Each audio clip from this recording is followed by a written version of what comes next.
So our next criteria when we're evaluating these breeding cattle is going to be volume, capacity, body width, dimension, all of those attributes that we're going to look for. When we look at cows out in the pasture, we want that female to be able to produce and to convert forage and grass as efficiently as she can. So we want her to lay the foundation for the most amount of ease in that aspect. So we want her or even that herd bull to be as broody and capacious as possible. When we talk, we'll use some foam to identify some of the points. When we're talking about depth of body, about rib shape, about capacity, we want that animal from the top portion of their spine right out here at their wither. We want them to be as deep as they can in this area.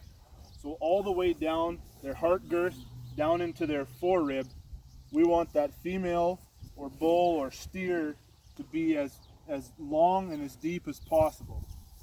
And then on their back end, we want the exact same dimension from their spine and their hook bone all the way down into their flank.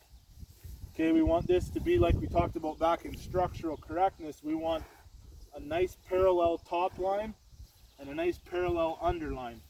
The deeper they are in their forerib and their flank, that means they have a big sweeping rib cage and a big body capacity so that they're able to store a lot of energy and that they have the foundation to be really, really easy and efficient cattle. Okay, if Trace wants to move, when we talk about viewing animals from behind,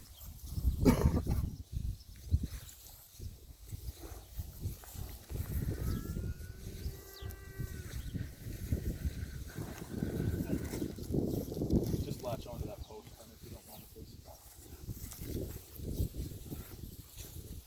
We're going to try to get in behind this heifer and talk about width as well, because depth and width are all what go together for that animal to be capacious and have volume. When we talk about width, we want these animals, and especially more in females than maybe in bulls or steers, we want them to be very smooth in the top portion of their shoulder. We talk about their wither. We want those animals to be nice and comfortable. The way they sit into their body, we want that to be nice and smooth. But then as soon as we get behind their shoulders, their width, this dimension here, we want that to be as explosive as possible, because that's going to start being the muscle shape and turn behind their top. In females, when we go on top of them back here, we want them to be very wide in their hook bones and very wide over their pin set. Okay, and what we're doing there is this is the calf bed, and the internal part of this heifer, we want that to be as roomy and as spacious as possible, so that female has an easier potential to spit out a really, really nice, easy, efficient calf calving time. Okay, so we want there to be lots of dimension, lots of width in behind this heifer. When we view her from the back and the rear, we want the same thing all the way down. We want that pin set. Okay, if Trace can get in behind here. We want those pin bones to be really wide apart so that there's lots of elevation in between for that calf to get out. We want, this is all down the rump muscle here. Okay, so we want a nice big turn. We want a nice big round shape all the way throughout the lower portion of the stifle muscle, coming down into her lower quarter, and almost like a Gaskin muscle in a horse. We want that muscle shape to be in a feminine package for females, but when we talk about a bull's muscle shape, we can talk in terms of more in masculine terms. So that bull is explosive muscled, that bull is extremely powerfully constructed, terms like that. When we talk about females, we want to use it in more of an elegant term. So we'll say that she's feminine in her muscle pattern, she's exquisitely designed, smooth,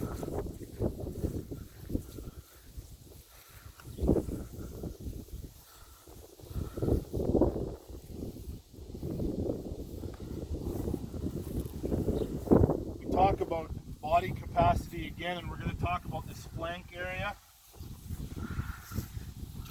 Okay, so all this in here, that's her flank. We want that to be really deep, and what that's going to do is when this is a bred heifer here, when she goes to become a mama cow, that's going to have a really nice, elegant, sweeping turn right from the portion of her navel all the way back into a beautiful udder. And the softer that is, the more sweep and turn and softness to it, that's gonna sure make a nice balanced look right down from the bottom portion of her brisket through her forerib all the way out to her belly.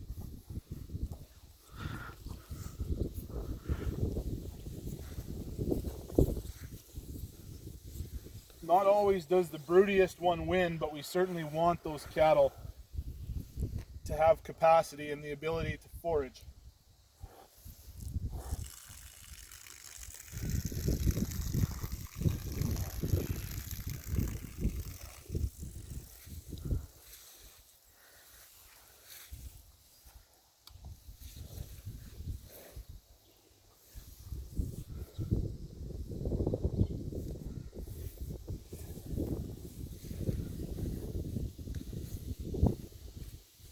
If I'm a junior member or maybe a less advanced member, when I'm given a set of reasons and I want to talk about capacity, say we want to use this heifer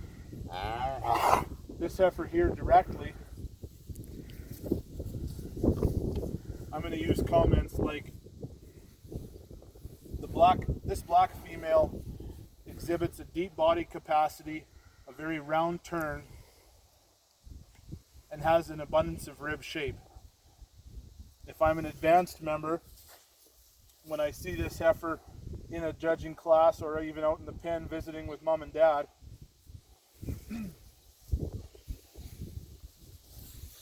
I'm gonna say terms like the broody fronted female to me exhibits a large amount of capacity. She's a brood female from a characteristic of body depth, forerib and flank. Critically, she could be wider pinned and have more muscle shape and dimension down through her top line and out of her pin set. Although I still feel her as an adequate female from a volume, capacity, and practicality standpoint.